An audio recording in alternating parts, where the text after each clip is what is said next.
Sanibonani, my name is Nelisiwe Changase. When you come in, like and subscribe. So guys, ngine story engifuna ukunixoxela sona. Kwakukhona cousin wami. Babe baningi actually, but khona lo ongangimkhonze kakhulu, lo cousin wami. So mabe baningi, cousin wami taxi driver, driver ama long distance. Kahle kahle akasekho usashona. Driver ama long distance esuka eDurban to Johannesburg. Kusho ukuthi ke ehamba kanjalo ngokomsebenzi athole usisi. Uma ethandana nosisi, usisi unemali. Uma enemali usisi ayibathandaneke. Usisi uhlala eflatini. Uhlala eflatini usisi. Uright nje empilweni. Angisho ukuthi no-cousin wami wayengekho right, but owesifazane wayenemali okudlula indoda. And owesifazane mayefika empilweni ka-cousin wami, wafika wasithanda thina as o-cousin baka muntu wakhe. Wasithanda nje, esithanda shame esenza sibukeke nje sibalulekile. Alright. Aqale acele omunye umntana wasekhaya ukuthi akazovakasha eJohannesburg. Ahambe usisi lo wasekhaya, usisi wami. Alright, ahlale kube mnandi eJohannesburg nje. Kwasho ukuthi phela usisi wami lo munye uyafunda, mina angifundi, and ngaleso sikhathi ngangasebenzi, ngangingaphuthi umntwana lo mdala. It was 2004. Alright. Abuye kusisi wami lo munye ayemthathile ukuthi ke avakashe eJohannesburg as wayesithanda as a family. Alright. Acele okusho ukuthi ubhuti wami unabantwana abayi-2 komunye umuntu wesifazane. So athi wafika ugirl, afike vele uyamthanda umlisa and khona nekuzo-excela vele. Uyabo. Afike athande ifamily, azothanda izingane zendoda, azificile endodeni. So avela intshontsho enhliziyo yendoda ugirl. Alright. Umlisa uhlala la eDurban. Unomuzi la eDurban. It's a family house. Lo girl uhlala eflatini ngale but wayeqashile kodwa wayenemali. Alright. Uma efika ke ugirl empilweni ka-cousin wami, uzofika u-cousin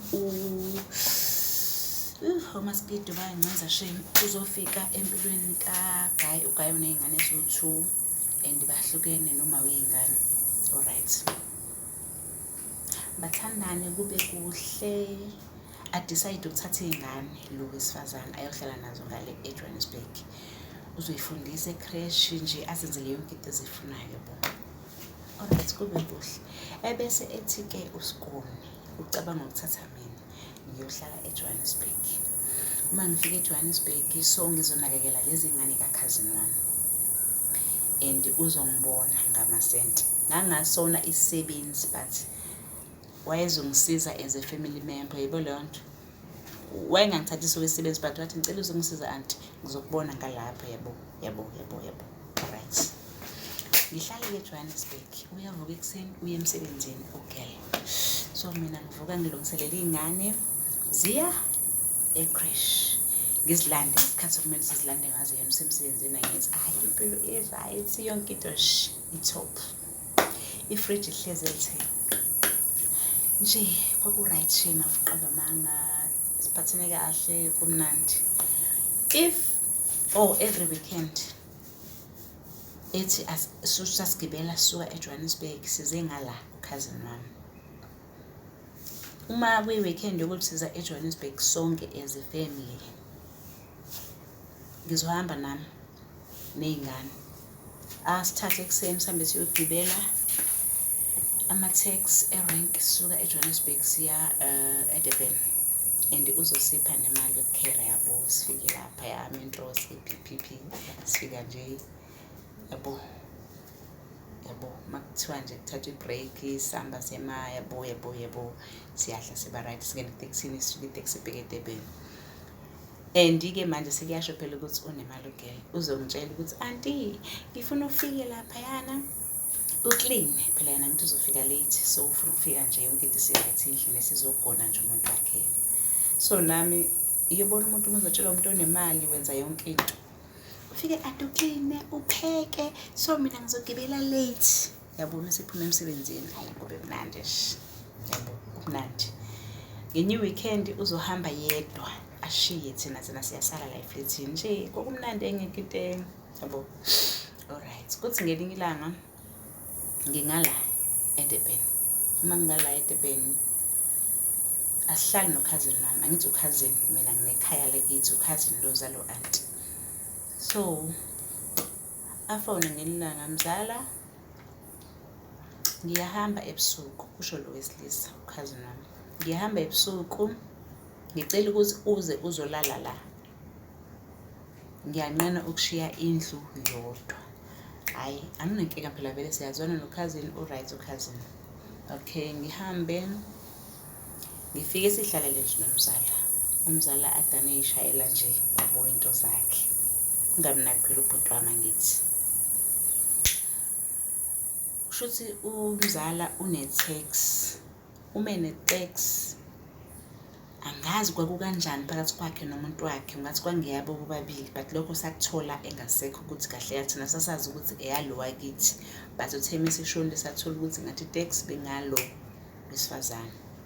So umzala akasasebenzi-ke lapha ngithi, so kuthi mangabe kuvela abantu abafuna ukuhanjwa mhlawumbe baye esontweni nani baqashe yena le tax, thina sazi ukuthi itax kamzala wethu kanti eyolo wesifazane, singazi-ke phethi kwakwenzakaleni, but yebo niyazi nani uma nithandana into ungacaci ukuthi ekaba, kodwa thina sazi ukuthi ekakhazini uma seshonile kanti ekagele i-tax. Hayi ngabi nankinga, ngize emzini kakhazini ngihlale kube mnandi. Kucaca phela ukuthi manje hayi kuyahlwa, makuhlwa kwakuno 2 bedrooms la, ikhishi dining, no kwaku-3 room, maku-3 room ikamero leli lalala mina kuzobe lakhe bese kuba ikhishi. Angithi phela mina not ukuthi sekhaya, but la kusebenzisa nombani mevakashile yabo, no auntie mefikile wayefika alisebenzisa. Alright, shuthi sihleli, uma sihlezi ayicaci phela manje ukuthi ngiyozela, umzala akahambi, ayingeni i-call yamakholwa phela ukuthi ezizomthatha ahambise amakholwa esontweni. Hayi kuthe kusenjalo athi umzala, ayi mzala khululeka, gibela embhedeni ulale. So ushuthi i-sitting room ixhumene nebedroom yabo, like uhleli la nayi bedroom la yabo. Ayi bese ngithi mina okay mzala ngibele embhedeni ngilala, anginankinga phela ngazi ubhuti wami yabo, angina stress nje, ngibele embhedeni ngilala, ubhuti wami uhlezi udane eshaya into zakhe yabo. Alright, meshaya into zakhe ubhuti, ngilale ngifike lo buthongo ngilale, yena uhleli lapha yakusofa, ngifike lo buthongo mina ngilale. Kusho ukuthi naye afike lo buthongo agibele embhedeni. Okay, kuthi kwase kuzosa, ngilala kamnandi, ngizwa nje umuntu engathi uyasondela kumina. Mesondela kumina lo muntu avela ngibambi, you know ukuthi lento yenzeka ngisebuthongweni, and esikhathi yenzeka lento ngiphaphame yabo, ngicabanga ukuthi hayibo, and ngase ngisike phela, ngase ngijola, kodwa phela ngathi mangiphaphama ngathi hayibo ngoba ngikho nje kumuntu wami kwenzakalani yabo. Hayi ngiphaphame, maqede ibuye ingqondo ukuthi hayibo ngikakhazini wami, omaskido bayangidla guys, bayangidla. Okay, ngiphaphame ingqondo ibuye ukuthi ayibo phela ngikho kumuntu wami la, ngizwa phela sengibanjwa kamnandi, angikho kumuntu wami ngekhazini wami. Ngivuke ngigqume ngithuke, ngihambe ngifike ngihlale kusofa. Uma ngihlala kusofa yabo, avuke naye, angimazi noma yelele noma kunjani namangazi, avuke naye. Mevuka, hawu yini mzala, bese ngivele ngingaphenduli mina, bese ethi hawu mzala sorry yazi, buye uzolala embhedeni. Hayi angithi phela mina sengisile, akwazi phela ukuthi ukhazini my brother angibambe njengesithandwa sakhe, uyayibona leyo nto. Mina ngase ngiyi-aphe nje ngiqedile lapho. Ngathi hayi buya phela mzala uzolala, hhayi ngiyaxolisa mzala, wara yabo axolise futhi. Uyabona umuntu uma exolisa uzuzwe nawe cha lo muntu uxolisa okwangampela. Hhayi ngingabi nankinga, kodwa manje inkinga sekuyinkinga phela ukubuyela embhedeni. Lo muntu ngimzwile engibambe njengesithando sakhe, khona lapho sefuna ngibuyele embhedeni. Hhayi ngathi hhayi khululeka mzala, ngalala khona lapha kusofa ngadonsa ublankethi ngambatha, yabo.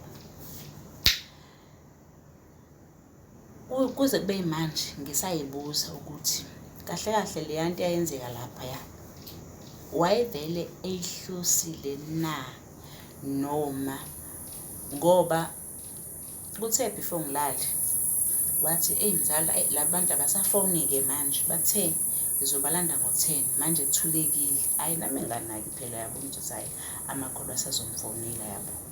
Manje ekuseni umuntu usengiphaphama nangembhedeni. Wena ungacabangani? Angazi noma mhlawumbe into ayihlosile le noma kwakuyenzakaleni kuze kube manje nami angazi. But ngapha manje ukhazini wami engibambe nje kamnandi. Ngavele ngaxhuma ngalala kusofa. Kuze kube manje wena-ke uwena yini wangayicabanga namanje ngisayibuza.